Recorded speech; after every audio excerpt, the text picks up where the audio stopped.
Adakah anda tahu Laut Mediterranean pernah dimiliki oleh satu negara?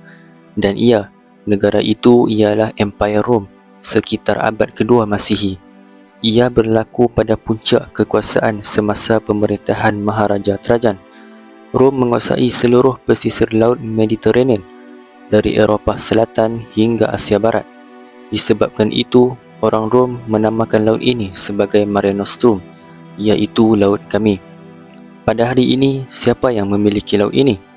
Jawapannya, semestinya bukan Rom. Laut Mediterranean kini dikongsi oleh 22 negara yang mempunyai pantai di sekelilingnya.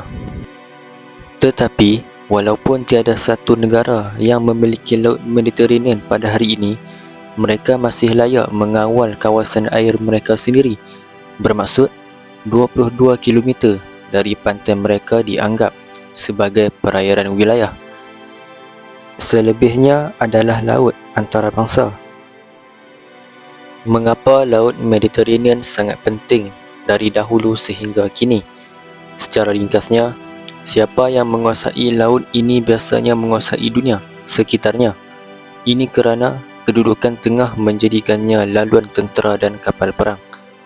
Selain itu, ia juga terletak di tengah-tengah tiga benua, iaitu Eropah, Asia Barat dan Afrika. Sebab itu, ia menjadi laluan utama kapal perdagangan dunia yang memberi impak besar kepada sesebuah ekonomi negara.